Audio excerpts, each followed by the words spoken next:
Welcome to this channel BEM point. Bihar के पूर्णिया में international airport बनेगा। इसके लिए चूनापुर स्थित मौजूदा एयरपोर्ट का विस्तार होगा। एयरपोर्ट भारतीय वायुसेना का है। इसके लिए राज्य सरकार 67 एकड़ जमीन देने पर सहमत हो गई है। वैसे सरकार ने 92 एकड़ जमीन का भी प्रस्ताव दिया है। यह बिहार का सबसे बड़ा एयरपोर्ट होगा।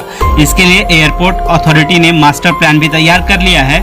इसके पहले उसने ही इसका सर्वे तैयार किया था। पूर्णिया एयरपोर्ट की सबसे बड़ी खासियत ये होगी कि यह निकट के बागडोगरा एयरपोर्ट का बैकअप स्टेशन भी होगा। ठंड के समय में कुहासा होने पर या मौसम के कारण जो हवाई जहाज बागडोगरा नहीं उतर पाएंगे वे कोलकाता चले जाते थे, लेकिन पूर्णिया एयरपोर्ट के बन जाने के बाद उन्हें यह परेशानी नहीं होगी। पूर्णिया में उनके लिए वैकल्पिक व्यवस्था होगी। हालांकि यह एयरपोर्ट रक्षा मंत्रालय के अधीन है, इसलिए उनसे अनापत्ति प्रमाण पत्र यानी NOC लेना आवश्यक होगा। चूनापुर सैन्य हवाई अड्डे से 6 नवंबर 2012 को बेंगलुरु की स्पिरिट एयर प्राइवेट लिमिटेड ने चार्टर्ड प्लेन पूर्णिया, कोलकाता और पटना के लिए घरेलू हवाई यात्रा शुरू की थी।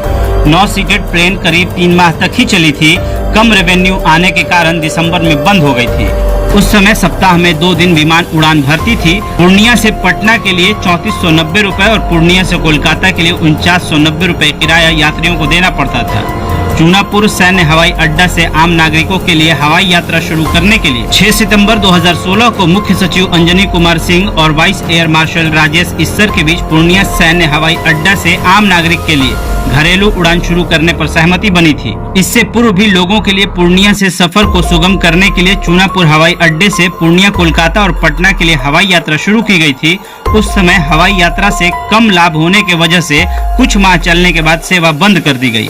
यहाँ से हवाई यात्रा शुरू होने से पूर्णिया प्रमंडल के आसपास के जिले जिसमें कटिहार, किशनगंज, अररिया, मधेपुरा, सहरसा व सुपौल के लोगों को सुविधा मिलेगी। पूर्णिया एक ऐसा जिला है जो हाल ही में 250 साल का हुआ है।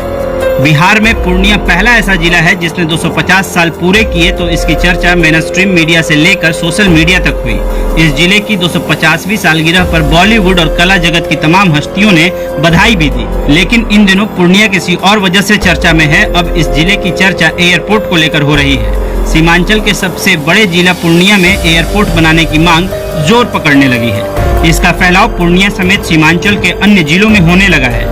ये मांग ऐसे समय में हो रही है जब बिहार में विधानसभा चुनाव में कुछ ही महीने बचे हैं।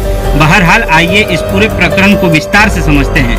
दरअसल पूर्णिया के चूनापुर में एक सैन्य हवाई अड्डा है। ये सैन्य हवाई अड्डा 1960 के दशक से है। कहते हैं कि भारत और चीन के बीच जंग को देखते हुए इस सैन्य हवाई अड्डे को बनाया गया था। साल 2014 में इस सैन्य हवाई अड्डे का विस्तार कर पूर्णिया एयरपोर्ट बनाए जाने की बात शुरू हुई। इसके लिए करीब 53 एकड़ जमीन अधिग्रहण किया जाना था। जमीन अधिग्रहण के लिए सरकारी खजाने में 20 करोड़ की रकम भी जमा है, लेकिन ये मामला कोर्ट में जाने की वजह से करीब 6 साल बाद आज भी लंबित है। इस देरी की वजह से लोगों में नाराजगी है। सोशल मीडिया समेत अन्य जगहों पर हर क्षेत्र के लोग पूर्णिया एयरपोर्ट की मांग को बुलंद कर रहे हैं। आपको बता दें कि पूर्णिया से हवाई सेवा शुरू होने पर सीमांचल और कोसी के 7 जिलों के लोगों को लाभ मिलेगा।